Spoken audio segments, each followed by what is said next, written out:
안녕하세요, 맹피셜입니다. 오늘은 리그 초반 토트넘의 좋은 플레이를 구현해내고 있는 감독 포스테코글루에 대해 알아보겠습니다. 그럼 재밌게 봐주세요. 포스테코글루는 1996년부터 지도자 커리어를 시작해 아직도 그 생활을 이어오고 있는 베테랑 감독입니다.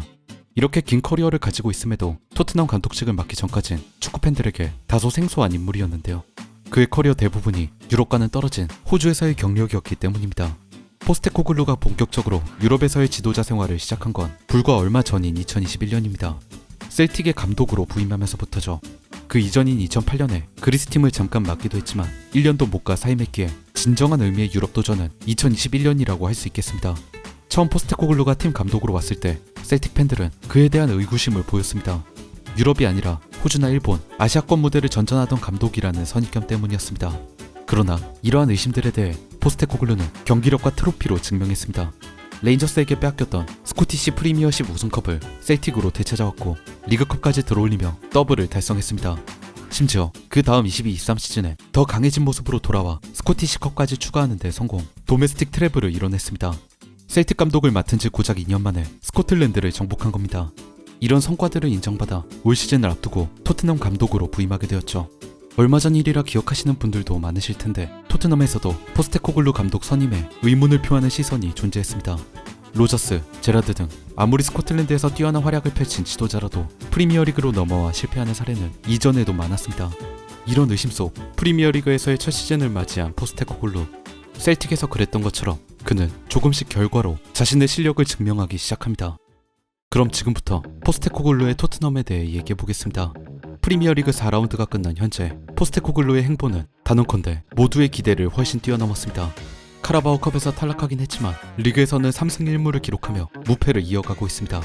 더불어 리그 모든 경기에서 2골 이상 득점하고 있으며 무실점 경기까지 보여주고 있죠. 그리고 무엇보다 경기 내용 자체가 확실히 재밌어졌습니다. 맨유전에선 22개의 슈팅을 기록했을 정도로 쉴 새 없이 공격을 퍼부었고 토트넘도 공격 축구를 할 수 있다는 것을 확실히 입증했습니다. 도대체 무엇이 바뀌었길래 저번 시즌 답답한 경기력의 연속이었던 토트넘이 이렇게까지 바뀐 걸까요? 물론 선수들 개개인도 많이 성장했겠지만 가장 결정적인 건 역시 포스테코글루 감독의 전술 때문입니다. 제가 생각하기에 올 시즌 토트넘의 가장 큰 변화는 풀백과 윙포워드의 변화입니다. 현대 축구에서 감독들이 풀백과 윙포워드를 쓰는 방식은 크게 두 가지입니다. 첫 번째, 윙포워드를 미드필더로 쓰고 풀백을 공격수로 쓰는 방식. 두 번째, 윙포워드를 공격수로 쓰고 풀백을 미드필더로 쓰는 방식. 첫 번째 방식의 예시는 펩 과르디올라의 맨시티입니다. 맨시티의 오른쪽을 보시면 윙포워드 베르나르도 실바가 안쪽으로 좁혀 들어와 미드필더가 되어주고 풀백 카일 워커가 높이 올라가 공격롤을 수행합니다. 두 번째 방식의 예는 저번 시즌 아르테타의 아스날입니다. 아스날의 왼쪽에서 아르테타는 풀백 진첸코를 안쪽으로 좁혀 미드필더롤을 수행하게 만들고 마르티넬리를 터치라인 쪽으로 벌려세워 공격에만 집중할 수 있게 만들었습니다. 풀백과 윙포워드를 다루는 이 두 방식 중에서 토트넘은 어느 쪽을 선택했을까요? 저번 시즌 콘테 체제에선 첫 번째 방식이 주로 활용됐습니다. 손흥민과 클루셉스키를 안쪽으로 좁혀 미드필더처럼 운용하고 에메르송과 페리시치에게 많은 공격롤을 부여했죠. 이 시스템 하에서 토트넘은 쉽게 풀리지 않는 문제들을 겪어야만 했습니다. 손흥민의 고립, 풀백이 너무 높이 올라가는 바람에 발생했던 수비의 공백 등 결국 콘테는 이런 문제들을 수습하지 못한 채 팀을 떠나야만 했는데요. 여기서 새로 부임한 포스테코글루는 이 문제들을 해결하기 위해 시스템을 대대적으로 변경, 아까 말씀드린 두 번째 방식, 윙포워드를 공격수로 쓰고 풀백을 미드필더로 쓰는 시스템을 채택합니다. 손흥민과 클루셉스키를 터치라인 넓게 벌려 빌드업 관여보단 공격에 집중하게 만들었고 페드로 포로, 우도기를 안쪽으로 좁혀 미드필더처럼 움직이도록 지시했습니다. 이 시스템에서 페리시치는 자연스럽게 윙포워드가 됐죠. 저는 토트넘이 좋은 분위기를 타고 있는 첫 번째 이유가 이 전술적 변화라고 생각합니다.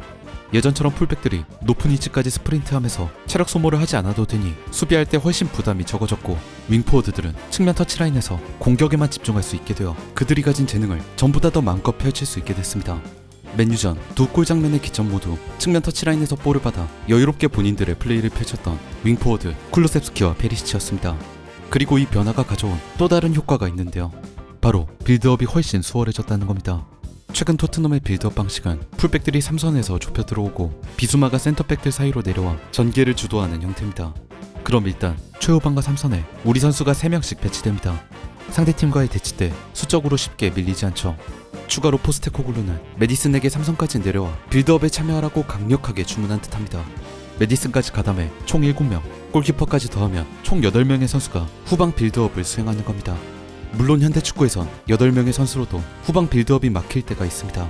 상대팀 전체가 움직여 강력한 프레싱을 걸면 충분히 그런 일이 발생할 수 있는데요. 하지만 포스테코글루 감독은 이런 경우도 대비해둔 것처럼 보입니다. 명확한 타깃을 정해둔 약속된 롱볼을 통해서 말이죠. 시즌 초반 토트넘이 강력한 전방 압박을 받을 때 후방에서 센터서클 근처로 롱볼을 차보내는 장면을 볼 수 있습니다. 그 볼을 받는 대상은 아래로 내려온 히샬리송입니다. 본머스전을 보시면 히샬리송이 이 센터서클에서 골키퍼 비카리오의 롱패스를 받아내는 모습이 수없이 나옵니다. 사전에 약속된 게 아니라면 불가능할 정도로 롱볼 성공률이 높았습니다. 다음, 포스테코글루 감독은 선수들이 볼을 오래 질질 끄는 걸 정말 싫어하는 것 같습니다. 빠르게 패스를 하든 공간으로 직접 몰고 가든 자신의 선수들이 보다 신속한 액션을 취하길 원하죠. 그래야만 상대의 압박을 이겨내고 빌드업을 풀어낼 수 있으니까요. 과거 다이어가 자주 보여줬던 볼 잡고 가만히 서서 상대 압박에 밀려 뒤로 물러서는 장면이 사라지니 토트넘은 수월한 빌드업을 통해 높은 위치까지 볼을 운반할 수 있게 됐습니다. 그렇게 토트넘이 볼을 높은 지점까지 몰고 올라간 뒤의 상황도 전술적으로 굉장히 재밌습니다. 앞서 풀백 페드로 포로와 우도기가 미드필더로를 수행하고 있다고 말씀드렸는데요. 놀랍게도 이들은 빌드업뿐 아니라 파이널 서드 안쪽 공격 시에도 미드필더처럼 움직입니다. 그것도 아주 현대적인 미드필더처럼 말이죠. 그들이 보여주는 모습은 메잘라에 가깝습니다. 메잘라란 미드필더가 순간적으로 측면으로 잘라 들어가면서 그라운드 위 가장 애매하다고 불리는 공간 하프 스페이스를 공략해 상대 수비를 허무는 롤을 뜻합니다. 포로와 우도기는 토트넘이 파이널 서드에서 공격하고 있을 때 바로 이 메잘라가 되어줍니다. 본머스전 두 번째 골 장면을 보시면 이런 롤을 명확하게 알 수 있는데요. 측면 넓게 윙포워드 페리시치가 위치하고 있고 순간적으로 우도기가 중앙에서 측면 쪽을 파고들어 아까 말씀드린 메잘라처럼 움직입니다. 볼을 받은 우도기는 센터포워드로 있던 손흥민과의 연계 플레이를 통해 위협적인 골까지 치고 들어와 어시스트를 기록했죠. 여기서 우도기가 보여줬던 이 플레이는 딱 플레이메이킹 잘하는 메잘라 그 자체였습니다.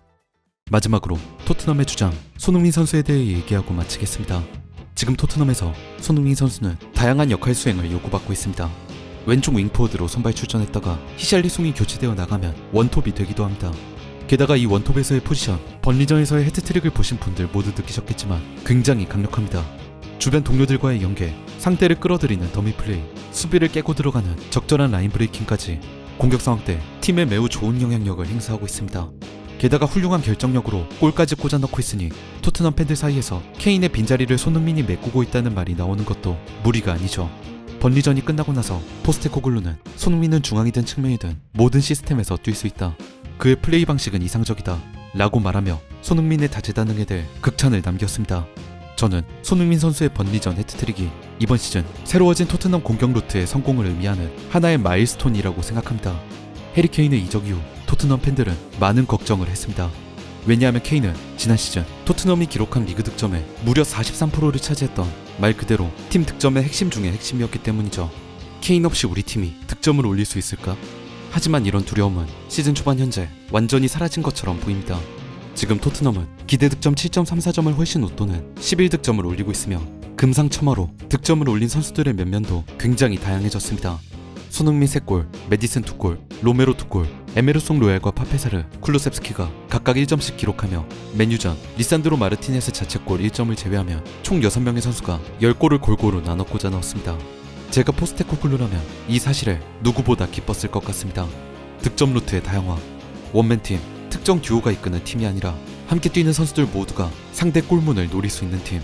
실제로 포스테코글루는 번리전 이후 다양한 선수들이 나란히 득점을 올린 것을 특히나 강조하며 자신의 머릿속에 앞으로 만들어갈 팀의 모습이 명확하게 있다고 얘기했습니다. 저는 포스테코글루가 꿈꾸는 이 팀을 손흥민 선수가 훌륭하게 이끌 수 있을 거라 생각합니다. 아까 말씀드린 플레이 측면에서의 장점들, 그리고 가장 결정적으로 팀 동료들을 살뜰히 챙기는 친근한 리더십이 있기 때문입니다. 케인은 최고의 공격수다. 케인이 있으면 20골, 30골을 넣고 시작하는 것과 다름없다. 하지만 그가 없다면 다른 선수들이 골을 넣을 것이라 믿는다. 케인이 떠난 토트넘은 어쩌면 이전보다 더 강한 팀이 될지도 모르겠습니다. 여기까지 포스테코글루 감독이 만들고 있는 새로운 토트넘에 대해 알아봤습니다. 아직 시즌 초반이지만 재미있는 축구를 보여주고 있는 그가 앞으로도 축구 팬들에게 즐거움을 줄 수 있을지 계속 기대해보겠습니다. 그럼 지금까지 맹피셜이었습니다.